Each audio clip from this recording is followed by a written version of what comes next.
সকালের কাজটা শেষ করে তাড়াতাড়ি চলে গেলাম সুপারি বাগানে।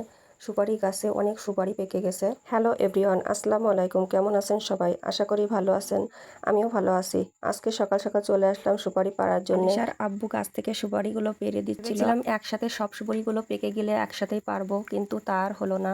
পাকা সুপারিগুলো বাদুড়ে নিয়ে চলে যাচ্ছে। তো ভাবলাম যেগুলো পেকেছে সেগুলো এখন নিজের হাতে লাগানো গাছের সুপারি পাড়তে অনেক মজা। আজ থেকে 14 বছর আগে পাকা সুপারি মাটিতে পুঁতে চারা তৈরি করি। সেই চারা থেকে আজ এত বড় গাছ হয়েছে। তো 5 থেকে 6 বছর এই গাছগুলোতে সুপারি ধরে। সব গাছগুলোতে সুপারি ধরে না, কিছু কিছু গাছে সুপারি ধরে। আর আমার ছোট মেয়ে আলিশা দুইজনে মিলে সুপারি কুড়াচ্ছি, আর ওর আব্বু সুপারি পেরে দিচ্ছিল। আমার এই সোনামণিটা সারাদিন আমার পিছু পিছু কাজ করে বেড়ায়, কখনো ক্লান্ত হয় না। আমার খুবই ভালো লাগে। হাতে বেশি সুপারি ধরছিল না, তো জামা পেতে দিল, জামাই করে দিতে হবে তাকে। শ্বশুর আর শাশুড়ি পান খায়, তো তাদের জন্য রেখে দিয়ে বাকিটা বিক্রি করে দিব। সুপারি গাছগুলো আমাদের ঘরের পিছনেই লাগানো। তো ঘরের পিছনে লাগিয়েও কোনো শান্তি নেই। 3টা গাছে সুপারি গতকাল রাতে চোরে চুরি করে নিয়ে গেছে। আমার মনটা অনেক খারাপ ছিল।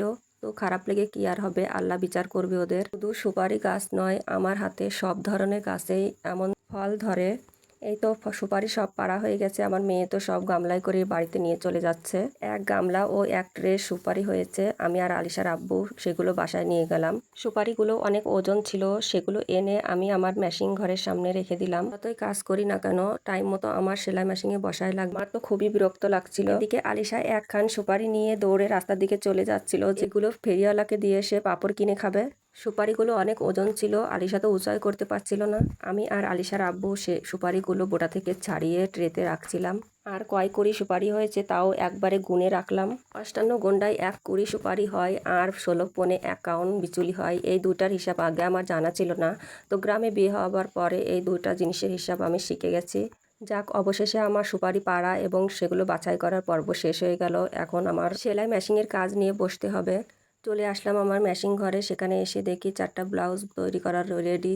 আর সেগুলোতে এখন আমি হাতের কাজ করব। বোতাম এবং বোতামের ঘর সেলাই করতে হবে। এগুলো সেলাইয়ের পরে আমার রান্না করার পালা।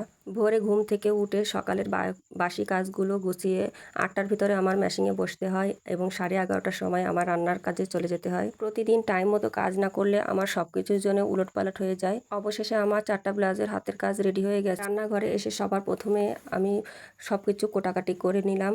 সংসারের কাজ, মেশিনের কাজ, রান্নাবান্না, বাচ্চা সামলানো সব কিছু যেন অনেক রিস্ক হয়ে যায় আমার বড় মেয়ে আনিকা আমার অনেক কাজে সাহায্য করে থাকে। তো আনিকা আমার তরকারি কোটাকাটিতে সাহায্য করছিল। এদিকে তো ছোট মেয়ে আর ওর আব্বু মিলে ঝাল বেটে দিচ্ছিল হামানে করে। এরই মধ্যে আমি চুলাটা একটু লেপে দিলাম আর ডিমগুলো সিদ্ধ বসিয়ে দিলাম। এক চুলাতে ডিম সিদ্ধ হবে আর এক চুলাতে মুগ ডাল ভেজে নিব।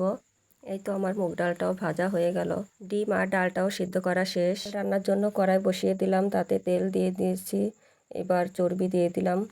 চর্বি দিয়ে মুগ ডাল রান্না করা হবে। আমরা এটাকে ডালের ছাক্কা বলে থাকি।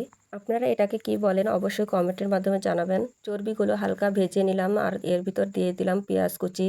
পেঁয়াজটা হালকা ভাজা ভাজা করে মশলা কষিয়ে এর ভিতর দিয়ে দিলাম ডাল। একটু পরে কষিয়ে পানি দিয়ে দেব। ডালটা একটু আঠালো ধরনের হলেই নামিয়ে ফেলবো।